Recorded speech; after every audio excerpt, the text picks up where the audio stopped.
Hadirin yang dirahmati Allah SWT, Syekh Nawawi Al-Bantani yang hidup di tahun 1800-an Masehi, beliau punya karya yang fenomenal, yaitu kitab Nashaikhul Ibad, kitab yang dikaji di banyak pesantren-pesantren. Ada dalam kitab itu satu nasihat dari Jibril alaihissalam untuk Rasulullah SAW, yang itu dari hadis yang diriwayatkan oleh Sahal bin Sa'ab dan dihasankan oleh Syekh Albani. Hadis itu adalah, Atani Jibril alaihissalam, ya Muhammad, isma syi'ta fa innaka mayyitun, ihbab man syi'ta fa innaka mufariqun, wa'mal ma syi'ta fa innaka majziyun bih. Ada 3 nasihat yang Jibril alaihissalam berikan kepada Nabi kita Muhammad SAW secara redaksi, secara narasi memang untuk Nabi Muhammad, tapi esensi isi dari nasihat ini adalah untuk kita, umat Nabi Muhammad. Dan dalam nasihat ini, datang kepadaku Jibril alaihissalam, ya Muhammad, wahai Muhammad. Nasihat yang pertama adalah isma syi'ta fa innaka mayyitun. Seolah ini nasihat perintah. Isma syi'ta, hiduplah, hiduplah masyita, sesukamu. Ini seolah perintah. Kita disuruh hidup sesukanya, sebebas-bebasnya, mau apa saja silahkan. Ini seolah perintah, kita suruh hidup sebebas-bebasnya, tanpa aturan liberal, tanpa mengenal batasan-batasan. Tapi sebenarnya ini bukan perintah, ini adalah larangan atau peringatan. Karena di sini disambung dengan fa innaka mayyitun, karena sesungguhnya engkau akan mati. Engkau adalah mayit, engkau adalah orang yang akan mati. Hadirin jamaah sholat Jumat yang dirahmati Allah Subhanahu wa taala. Kita bisa hidup memang sesuka kita. Kita mau sholat, mau tidak, mau puasa, mau tidak, mau baik, mau tidak, sesuka kita. Tapi ada batasannya, yaitu mati. Batasannya itu adalah mati. Dan ketika sudah mati, jangankan berbuat apa saja, berpikir pun sudah tidak bisa, melirik pun sudah tidak bisa, membuka mata pun sudah tidak bisa. Dan orang yang sudah mati dari Nabi Adam sampai hari ini sudah jutaan, miliaran orang sebelum kita sudah meninggal, yang mereka sudah hidup sebelum kita dan sudah meninggal. Puluhan nabi juga meninggal, ratusan raja juga meninggal, ribuan panglima juga meninggal.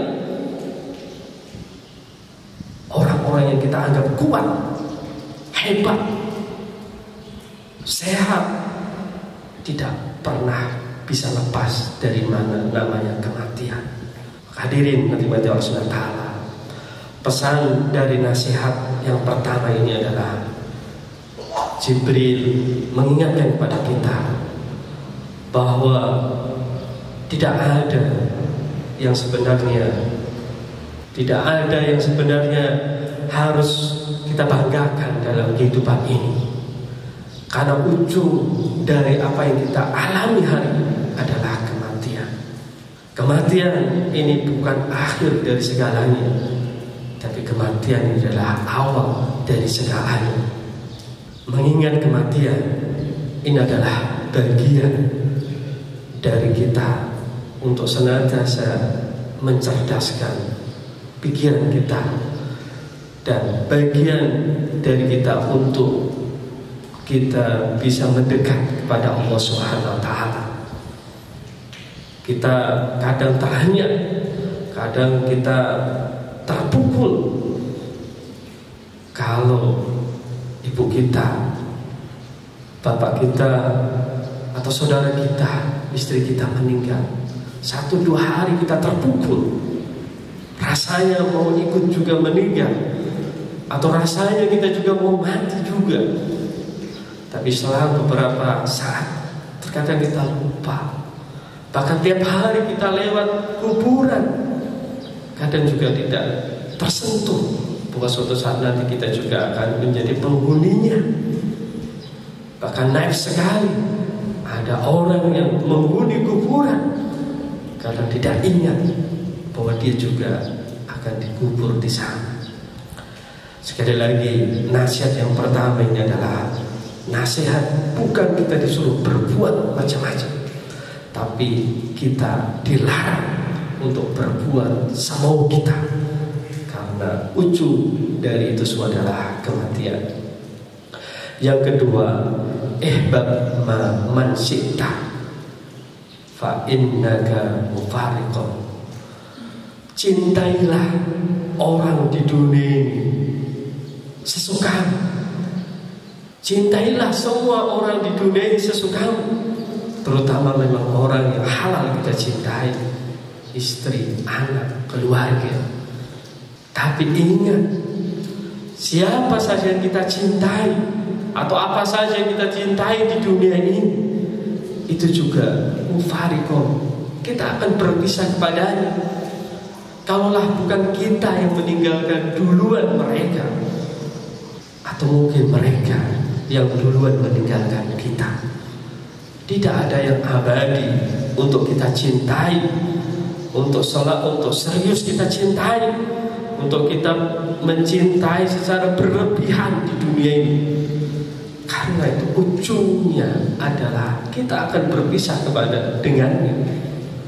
Dan hal yang menyakitkan, hal yang menyedihkan di dunia ini adalah ketika kita berpisah dengan orang yang kita cintai, atau kita dipisahkan oleh orang atau kepada orang yang kita cintai. Sehingga nasihat yang kedua ini adalah bagaimana kita mencintai zat yang pemberi cinta, cinta yang abadi, yaitu Allah Subhanahu wa Ta'ala. Mari kita boleh mencintai istri kita, anak kita, tapi cintanya ini adalah dilandasi karena Allah Subhanahu wa Ta'ala. Cintanya ini adalah karena kita sayang, karena Allah Subhanahu wa Ta'ala, bukan sekedar cinta buta, pembelaan yang membabi buta, yang seolah-olah tidak bisa kita berpisah dengannya. Padahal di sini pasti suatu saat nanti kita akan berpisah dengan orang-orang yang kita cintai. Maka nasihat yang kedua ini adalah kita disuruh untuk mencintai siapa saja itu dengan sekedarnya saja. Cintailah yang maksimal, yang sesungguhnya adalah cinta kepada Allah Subhanahu wa Ta'ala. Nasihat yang ketiga dari Jibril alaihissalam adalah i'mal ma syi'ta fa innaka majziyun. Berbuatlah, beramallah sesukamu, karena sesungguhnya kalian akan diminta pertanggungjawaban, kalian akan dibalas karena perbuatan itu. Hari ini mungkin kita mau berbuat apa saja tidak ada yang melarang, mau berbuat hak ataupun batil, mau berbuat salah ataupun benar, mau berbuat maksiat ataupun taat.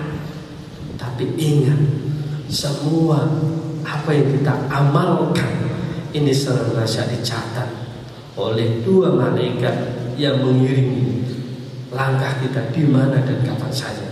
Semua amal kita dicatat, dihitung, ditimbang, dan diminta pertanggungjawaban, dan akan dibalas sesuai dengan apa yang kita lakukan. Ini peringatan bagi kita semuanya. Mungkin hari ini kita bisa berbuat apa saja, karena masih ada yang bisa melindungi kita. Orang tua kita, kelompok kita, golongan kita, uang kita, pengaruh kita, jabatan kita, mungkin masih bisa membela kita atas perbuatan-perbuatan salah kita, perbuatan-perbuatan zalim kita, perbuatan-perbuatan jelek kita. Masih ada yang bisa nutupi, masih ada yang bisa membela dengan kekuatan-kekuatan kita, pengaruh-pengaruh kita. Tapi ingat, di sini Allah mengingatkan, fa innaka majzun bi, kalian akan dibalas. Dan di sana tidak ada lagi pembelaan, tidak ada lagi yang bisa membela, tidak ada yang bisa lagi memberikan syafaat, tidak ada yang bisa memberikan KTPLC, tidak ada.